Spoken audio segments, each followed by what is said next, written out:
Hey, isn't it funny that last Friday in my video about what an ajax is, I said at the end of the video Overwatch League is dead. And then at the start of this Friday's video, I'm talking about all the new stuff that's happening within Overwatch League and how Blizzard have essentially revived the entire pro scene of the game. There is no such thing as a coincidence. But yes, the main meat of this video is going to be me talking about how Overwatch League isn't dead and has undergone this process that I like to call Phoenix Protocol, where it's died and risen again in blazing glory.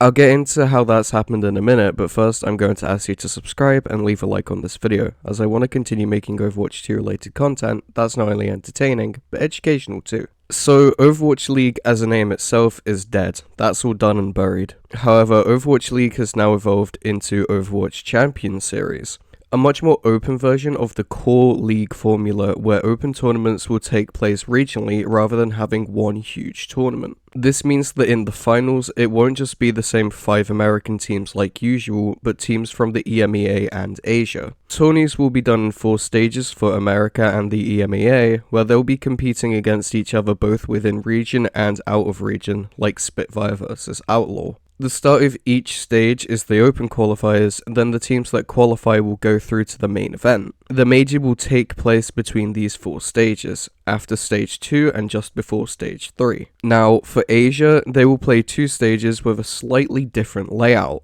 Open qualifiers at the start still, then a bunch of other stuff, and then the main event, with the major being between the 2 stages. At the end of the last stage, the teams will be competing to go into the finals.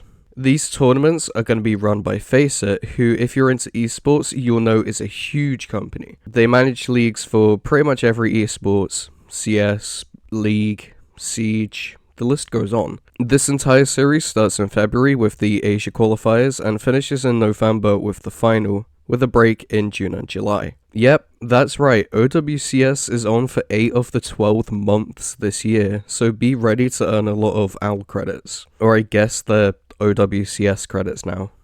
They haven't really told us what's happening with those yet. Now, if you want to go and see the major live, it's going to be hosted at DreamHack Dallas, which is an absolutely huge convention. I'd love to go, but, you know, I'm British.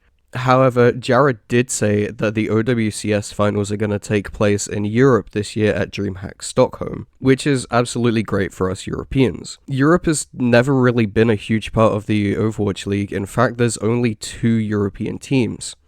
London Spitfire and oh wait, they rebranded to Vegas Eternal. There's only 1 European team, but, and here's where it gets interesting, there won't just be 1 European team anymore. And that's not just because Europe are getting their own bracket, but because opens are going to be a lot more, well, open. Bailey McCann, the Overwatch 2 esports product lead, said that any 5 players can make team and join opens. That means you. That means me. Well, maybe not me. I'm nowhere near the same skill level as those guys, but who knows, maybe one day. But that just about does it for this video. Now, I'm super stoked for this new chapter in the professional Overwatch scene. I watched pretty much every match of Overwatch League last year, and it was an absolute blast. From Spitfire somehow getting into the finals to someone doing his little MVP dance. It never fails at being enjoyable, and I'm excited to see what comes out of this new phase of pro Overwatch. Who knows, maybe Miku Fan Club will make it to the finals. I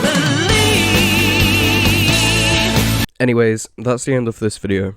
Once again, I'm going to ask you to like this video as it lets me know that you find these videos not only to be helpful, but entertaining. Let me know in the comments how you feel about these changes to the Overwatch League and whether you'll be watching it with eager eyes or just putting it on in the background for credits. You can be honest, that's what a lot of people do. Finally, have a nice day or night if you're watching this at night, and make sure to check out my other videos.